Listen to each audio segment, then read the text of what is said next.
What is going on, guys? Rewinds here, and in this video I'm going to be bringing you guys the full spoilers for Boruto Chapter 67.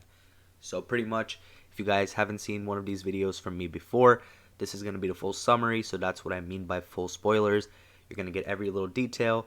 We just won't be having any, draft images to show, so this is a summary video just to clarify, and also to let some people know, since I saw some of the comments.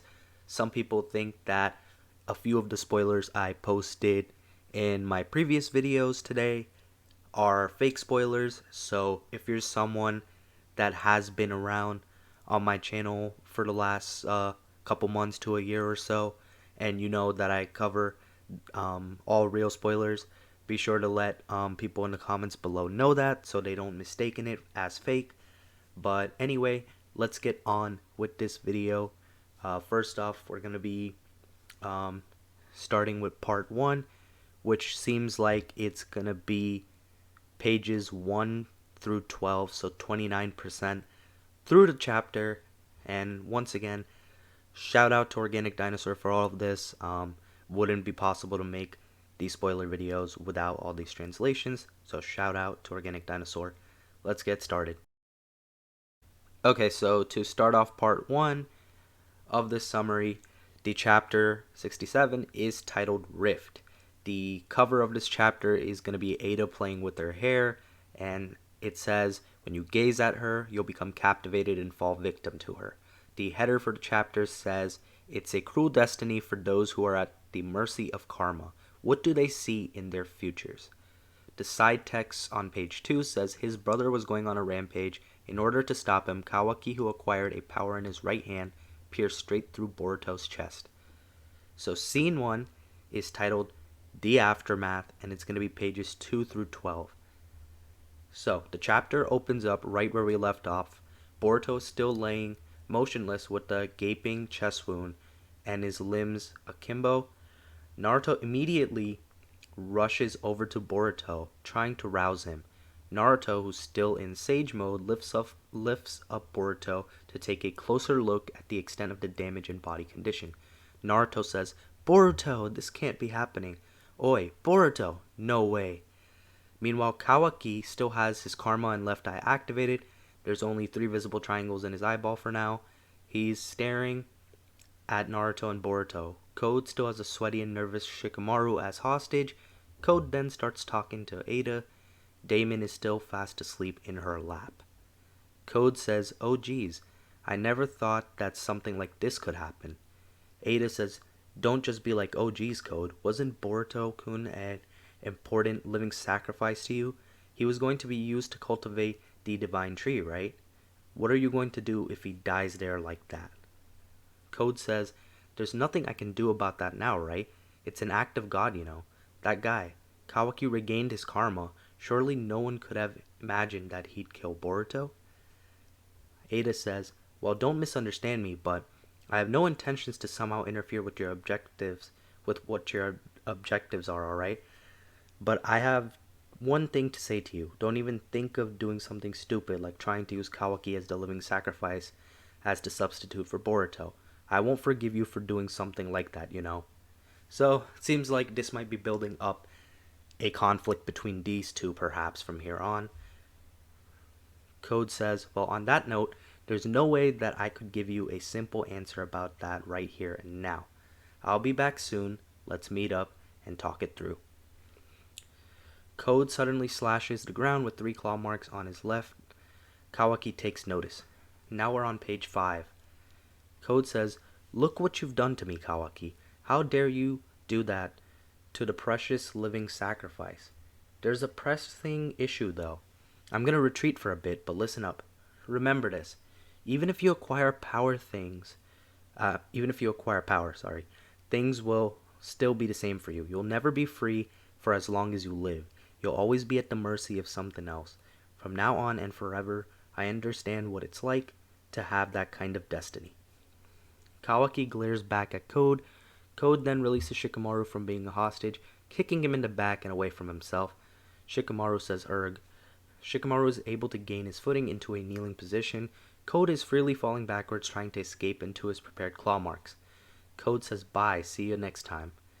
Kawaki focuses his activated eye, now with 4 visible triangles at the claw marks. They're starting to shrink into 3 sub-centimeter thin lines. Code looks back behind him surprised. So it seems like Kawaki has actually stopped Code from escaping here. On to page 7. Code says, what? Code crashes onto the ground. The claw marks are too small and narrow to be usable now. Code thinks to himself, Sukona Ikona? I hope I said that right. The claw marks are at a size where it's impossible to use them. They got freaking shrinked. So this is obviously the key ability that Ishiki had. Kawaki continues to slowly walk forward and approach Code without saying a single word. Code says che. Code slashes the ground again to create 3 more claw marks. The claw marks shrink down again so they can't be used. Code seems a bit more frustrated now. Code is speechless. Kawaki just keeps approaching him, walking in a cool way. Kawaki says, it doesn't seem like you understand what's going on. Now's not the time to be pompously talking about the destinies of other people, Code. Kawaki stares intently right at Code. Kawaki says, it doesn't matter what entity threatens the life of the Hokage. I'll even eliminate a brother, you know. But I don't have any reason to let you escape, especially an asshole like you. Now we're on page 9. We get treated to a close-up detailed panel of Kawaki's activated eye. Kawaki marches forward. He attempts to impale Code with six-ish short black rods. However, Code dodges them by hopping away to his right. Code transforms his right arm into a claw and tries to take a swipe at Kawaki. Kawaki simply holds up his left arm to block it. Kawaki immediately counters by using his right fist to punch Code right in the face. Sounds like this is going to look pretty cool. I hope that it's drawn well. Code gets sent flying back a bit and lands on the ground. Kawaki then takes the opportunity to use his right foot to kick him in the abdomen while he's down. This time Code gets sent flying back a lot further. Code has to use his claw hands to brace himself and cling to the ground for stability. Code thinks to himself, cool, this guy, what's going on with me right now? I'm completely losing. I'm no match for him. This is getting bad. See, and I figured, obviously based off last chapter, that this was going to happen because Kawaki was going toe-to-toe with Borushiki and even seemed like he had a bit of an advantage at a point for a little bit. So Code, with his limiters on, definitely seems like he won't stand a chance. Maybe once he gets the limiters removed, maybe it'll be a different story. Kawaki continues walking towards Code. Code is struggling to get back up. Meanwhile, Shikamaru spots Naruto. Naruto is cradling a limp Boruto in his arms. Shikamaru makes a dash straight towards him. Naruto is screaming for a lifeless Boruto to open his eyes. Shikamaru says, Naruto. Naruto says, Boruto, oi, wake up, Boruto. So it seems like we're 10 pages in now, and Naruto is still deeply in shock. And I feel like that's going to continue on towards to the end of the chapter. Shikamaru now sees the hole in Boruto's chest. Boruto is still not responsive. And that ends scene 1 of this chapter. We'll be continuing on to part 2 now, which will be page 13. Alright guys, on to scene 2 of this chapter. This is going to take us to about 46% through the chapter, and it's going to be pages 13 to 19. It is titled Kawaki vs. Code, so it seems like we're going to be getting 7 pages of a fight. So it says, Shikamaru is sweating profusely as he sees Boruto's condition. Shikamaru thinks to himself, what the hell? Damn it, Boruto. Shikamaru then puts his left arm around Naruto's shoulder. He's a great friend, of course. Shikamaru says, Naruto, are you alright? Get a hold of yourself. Naruto replies to him without taking his eyes off Boruto. Naruto says, Shikamaru, am I having a bad dream? Man, I really feel bad for Naruto just reading this to you guys. It really sounds like it sucks so much for him. Shikamaru thinks to himself, he's even deactivated his Sage mode. Oh boy, that's a big detail for sure. Shikamaru says, Naruto, I know this is a difficult situation, but the battle isn't over yet. Naruto says, this can't be happening. Please tell me this can't be happening. See, Naruto's completely lost it. This is probably one of the only things, that could get him this far, losing someone he loves so much, especially it being his son. I feel like this type of reaction would only come out of him for someone super close like that. So this is pretty crazy to see. We haven't had Naruto really react like this mid-battle, because even with Kurama, it kind of happened after the fight, and it didn't happen in front of everybody.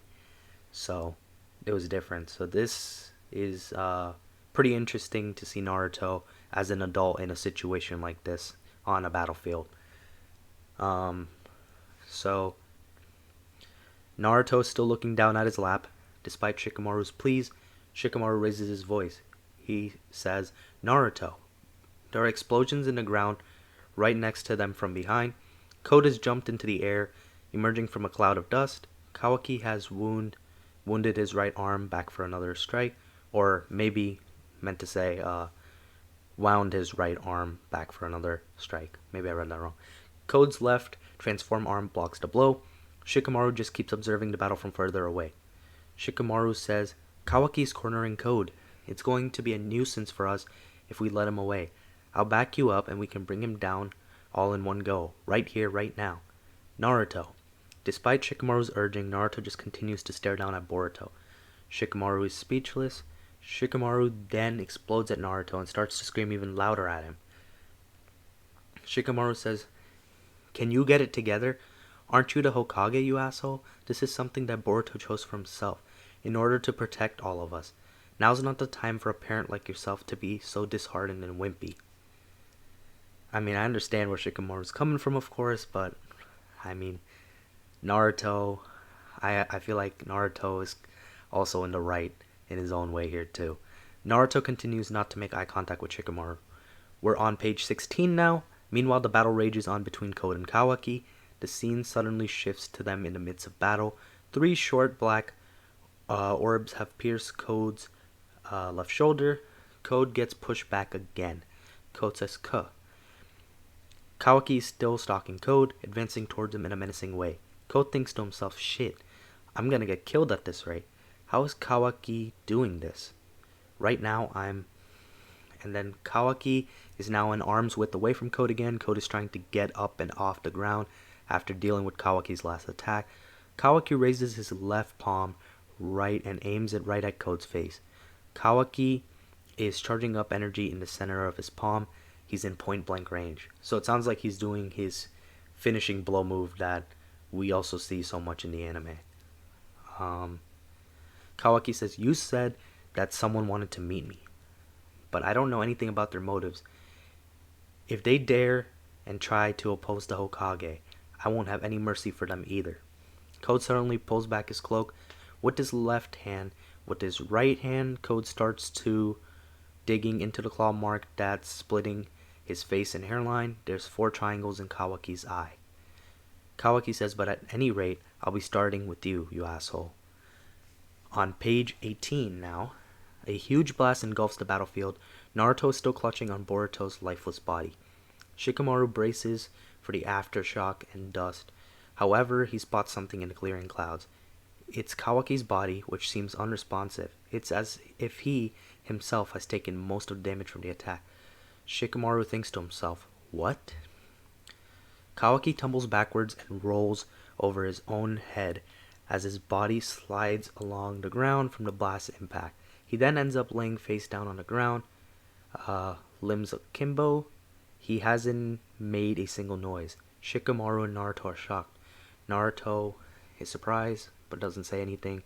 Shikamaru says, "What happened? How did Kawaki get blown away?"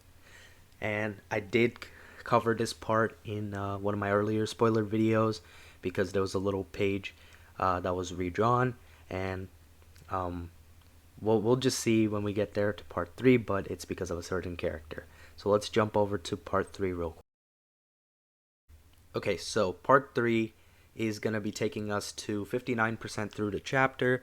This scene is titled "Damon Finally Wakes Up," and it's going to be pages 20 through 24, so 5 pages. The clouds of dust begins to settle. Code is crouching on the ground with just his right arm. Code had managed to pull Damon through the claw mark that was situated on his own head. Damon's back is facing towards Kawaki. Damon is only halfway pulled out to his mid-thigh. It looks like Damon is stacked right on top of his head. Code is steadying Damon by holding on to his waist. We switch scenes to Ada, where the half of Damon's legs are dangling from the claw mark that was applied to her sleeve. Ada looks upset as she looks at what just transpired. Ada says, Code, that guy, he just arbitrarily dragged out Damon. Damon says, where's this place? Damon's eyes are both not activated, even though they are open. They are both a light color and outline. Code says, sorry about waking you up, Damon, but you saved me. It's all thanks to your reflection ability. So we know now Kawaki took the brunt of his attack thanks to Damon's ability, which honestly is pretty broken, so I wonder how they're going to overcome that. Maybe, and I really think this is what's going to happen, they're probably going to turn him into a good guy because he's a kid. They're probably going to take advantage of him somehow and make him turn a new leaf, kind of teach him what's good and what's wrong. That's my guess for him. Let's see. Shikamaru looks back at the two of them stacked up, his eyes widen in shock. Shikamaru says, what? What's with that kid? And this is also a big development now, because now Shikamaru and even Naruto, they're going to be aware that Code has some allies for sure. And Shikamaru already was listening in last chapter, so he was already suspicious, but now he knows for sure. Damon says, why are you fighting Code? Who's the enemy? I'll crush them to bits. Code then slowly starts shoving Damon back where he came from. Okay, so he just came for a scene to save him. Code says, nah, it's over for now. You better head back, Damon. Let's talk about this later. Ada catches Damon as he completely transfers back into her arms. Honestly, this is probably for the best, because I don't know how they would deal with Damon here. So, good writing move. Damon says, what was that all about?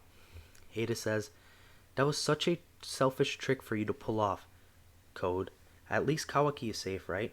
Just FYI, if anything accidentally happens to him, I absolutely won't let you get away with it. Code is speechless. Now we're on to page 23. Code was just listening to Ada with his right palm held up to his ear. Code then simultaneously reaches his left hand into yet another claw mark on his right wrist. A hand from the wrist only emerges from a claw mark right next to Kawaki's face on the ground.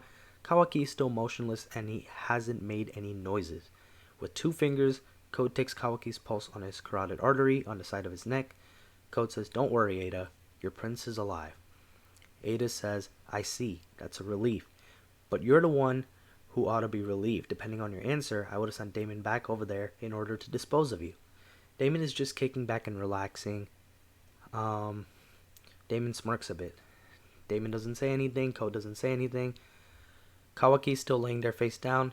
He still hasn't moved or made any noises. Code takes his palm away from his ear. Code says, honestly, I don't like the situation at all. But I'll have to admit to this much at least. I can't compete with you at all.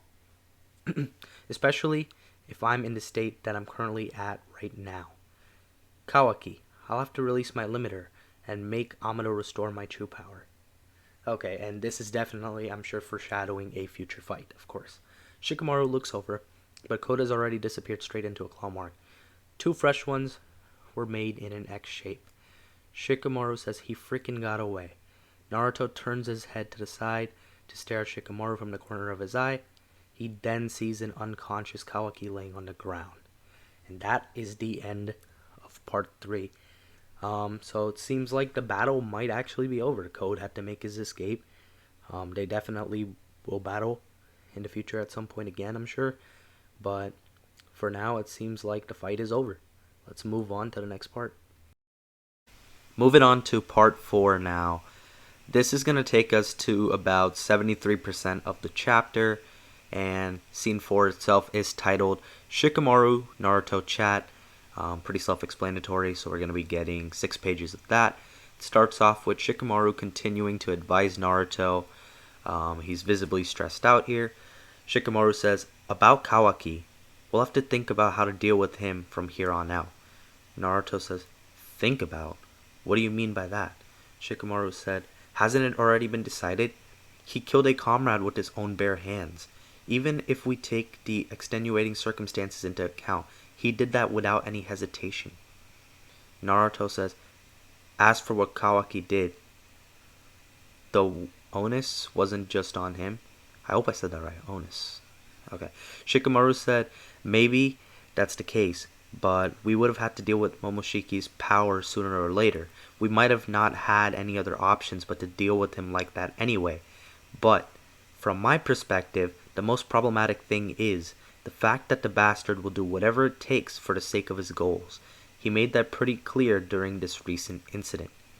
Naruto says, even so, when you said to think about what should we do about him, since controlling him is beyond what we could handle here in Konoha, are you saying that we should try to drive him away, off to somewhere else?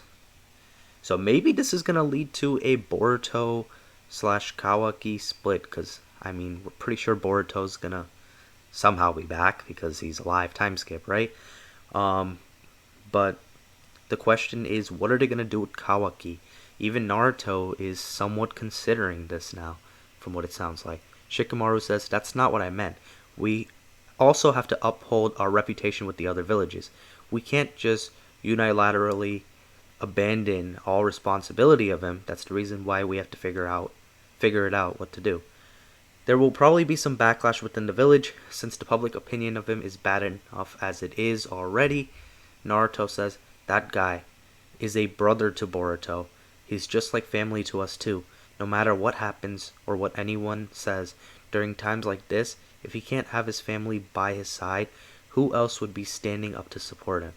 See, this is crazy. Naruto, even despite what just happened, Kawaki took out Boruto, although it was part of the plan, Naruto is still standing up for Kawaki in a way, which honestly just shows you what kind of character Naruto is and has been.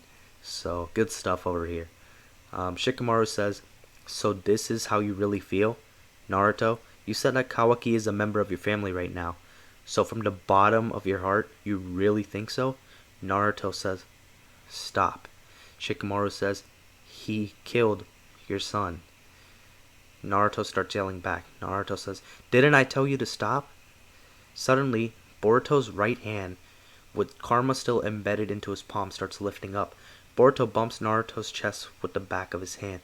Boruto's eyes have started to open up. His chest wound seems to be closed. Boruto says, who did you say got killed? Naruto's eyes widen in complete disbelief. Same with Shikamaru. And this seems to be the big twist of the chapter. We're going to see how this happened now, I'm sure, going on from here. Shikamaru says, what's going on? Boruto slowly starts sitting up, unassisted. Boruto says, oof, ow. Naruto says, Boruto says, don't just arbitrarily assume someone is dead. Haribasa. Tears start welling up in Naruto's eyes. A stream starts to roll down his cheek. Naruto says, Boruto. Naruto immediately pulls in Boruto for a hug. Naruto says, Boruto. Shikamaru thinks to himself, no way. This is impossible. He definitely should have been dead. There was a wind tunnel going through his torso. Boruto grabs onto his shirt and chest, where his gaping wound used to be. There's a black karma pattern there now.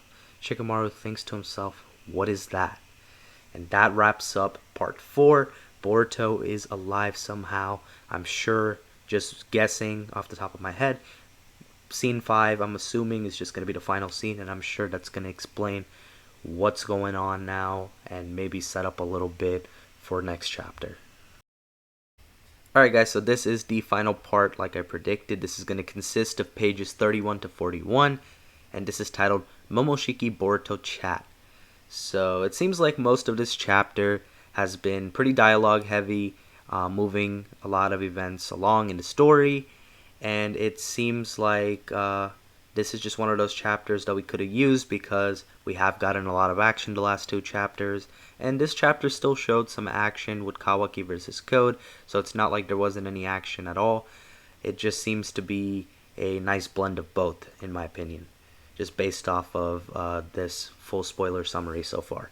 So let's have a look at this and see how the chapter ends. Hopefully we know based off how it ends what will be happening in the next chapter, what we can expect. Is the arc going to wrap up? We'll have to find out. Let's have a look. Boruto is able to sit up on his own, using one hand to brace himself from behind. Suddenly, wispy clouds appear in front of him. Momoshiki then appears, standing in front of and looking down at Boruto. Boruto says, "Oi, what's going on?" Momoshiki says, "If I lose my vessel, my soul will completely vanish all in an instant, just like what happened to Ishiki. The vessel simultaneously serves as a container for the soul as well. It's the anchor that secures the soul to this living world too. I can't afford to lose my soul. Precious vessel, it's for my own sake." And now we're on page 33. Boruto clutches his chest again, deep in thought. Boruto says, "The wound's been closed up. How the heck did this?" The page borders now start to transition into a dark color to indicate a flashback sequence. We can now see a view of previously dead Boruto from above. Momoshiki says, "A portion of your heart and lungs got destroyed, and in addition you lost a huge volume of blood, so naturally you were going to die. That's if I had left you like that." Shikamaru's flashback from page 13. "Naruto, are you alright? Get a hold of yourself." Momoshiki had manifested right behind them at that time. Momoshiki had activated both Byakugan in his eyes and lifted up his right Rinnegan embedded palm. It seems as though Momoshiki could manipulate the karma pattern to expand out and direct it to Boruto's chest wound directly in order to close it. So there we have it, guys. It seems like Momoshiki saved Boruto. More on that now. Now we're on page 35. Momoshiki says, "So I revived a bastard like you, using a portion of the karma." Boruto says, "With karma?" Now we see a visual of the square pyramid karma crumbling apart. Momoshiki says, "You bastard, as you already know, the karma is made of all of my components that have been compressed and digitized. My data has been already decompressing and integrating into your body. At this point, it's 82% complete. If the remaining 18% had gotten completely decompressed, I would have finally achieved my reincarnation. So it was frustrating. If the vessel itself had gotten destroyed, then it would have all been for nothing. So reluctantly and out of necessity, I converted that remaining 18% into your damn data. Then I created new cellular tissue to replace what you had lost." So it seems like Momoshiki had to take desperate measures here so his soul wouldn't fade away. It seems like we have a new angled pattern of karma that expanded onto Boruto's chest area now. Boruto says, "So the short story is that you use components that were supposed to be for your own body. That's how I got revived?" Momoshiki says, "That's right. Since a bastard like you claimed that 18%, unfortunately for me, that means I can't achieve my reincarnation." Boruto says, "I see. But in that case, I've won. It was do or die, and I was prepared to go through with it. So I prevented you from reincarnating Darabasa." This is huge because now this means Momoshiki is not going to come back. So we're probably never... Well, he's not directly going to come back, like as in take over for good. Maybe we'll still see little swaps here and there possibly, but we're never going to see a complete takeover. So this could be the beginning of a relationship between these two potentially. Just based off this, we'll see if Momoshiki changes at all, and we'll also see if we're ever going to get to see even Borushiki back in action later in the future. Let's move on. Momoshiki says, "Don't be so full of yourself, you damn brat. I especially went out of my way to have this conversation with you so I could warn a bastard like you." Boruto says, "Huh?" Now we're on page 38. Momoshiki says, "Even though it was converted, it was still made from something that originated from Otsutsuki data. It doesn't change the fact that all 100% of the Otsutsuki data has been decompressed. In other words, you're 100% pure, you damn bastard. You're already an authentic one, a perfectly complete Otsutsuki." This is also huge because we weren't expecting this to happen till post time skip when Momoshiki might have tried taking over or something crazy happened. But it seems like Boruto is no longer even completely human. He is Otsutsuki now. Completely too. And so this can only mean one thing. You're ripe to be the living sacrifice for the divine tree. Even Code probably knows about this. And that is also a huge point because I'm sure Code will make an attempt at Boruto again down the road because his deal with Ada prevents him from taking Kawaki. Boruto says, "So you're trying to tell me that it wouldn't be weird if I got turned into pet food for that monster at any moment? Bring it on. I mean, if it'll save me the trouble of hunting down that bastard, that'd be convenient." Momoshiki says, "You're such a carefree brat, but bear this in mind. A revival like what just happened to you will never happen again. When you die, it'll be over for you." So it seems like this is a one-time thing, which I think is good writing because we don't want this being used as a shortcut over and over. At that point, Boruto would be pretty OP because he could just come back. So, good choice right there. Boruto says nothing. We're on page 39 now. Boruto says, "You said something to me before." Momoshiki flashback. "Heed this. Those blue eyes of yours will eventually take everything away from you, you bastard." Boruto says, "I've died once, and you said that everything would get taken away from me. So is this what you were referring to?" Momoshiki says, Mwahahaha. "You're wrong about that. I wasn't referring to this situation." Momoshiki cracks a grin. Oh boy, more foreshadowing of the future. Wonder what Momoshiki knows here. If you guys have any theories about what you think he's laughing about, let me know in the comments below. Momoshiki says, "Why did this happen to you? Even I can't see the reason for it. But you'll learn eventually why, because it will happen soon enough. You're a brat worth visiting after all." Mwahahahaha. Boruto looks up at Momoshiki, a bit more scared than before. The scene switches over to Ada, who's leaning on the table. Code is now with her. Ada says, "Amado is being sheltered and protected right in the center of Konoha, you know. But there aren't any claw marks inside the village. So how are you planning on getting closer to him?" So this is setting up for the next big arc, I would assume. I wonder if we're going to get another one before the time skip or not. I would assume not, but maybe 3 years is, or like 2, 3, 4 years, whatever they go with for the time skip. Maybe that's how long it'll take for Code to actually come up with a good opportunity to get to Amado. Maybe that's what it'll be. The scene switches back over to center upon Shikamaru's back. He's looking at Naruto and Boruto interacting a bit further away from him. Code says, "It won't be a problem. I've already made some preparations." Oh boy, if you guys are thinking what I'm thinking, it seems like we might have a problem. He might have left a mark on Shikamaru, so maybe we will get something before the time skip. Another Code battle perhaps, or maybe even Code just coming in, kidnapping Amado and leaving. Regardless, crazy stuff to come for sure. This was a pretty eventful chapter in terms of moving along the story. A little bit of action as well. Let me know what you did think of it in the comments below. Let's read this preview real quick. It says, "They've put an end to their life or death battle. Alongside some signs of their next impending disaster, their story is about to embark upon some new developments." And that ends Boruto Chapter 67. Let me know what you thought of it in the comments below. Based off the spoilers, you think you guys will enjoy this chapter? Do you think it wasn't that good? Let me know. Leave a like if you enjoyed. Subscribe to my channel if you guys are new. As more info comes out, I will always be sure to cover it. So stay tuned for that. Hope you guys have a good day or night whenever you guys are watching this video. I'm Rewind.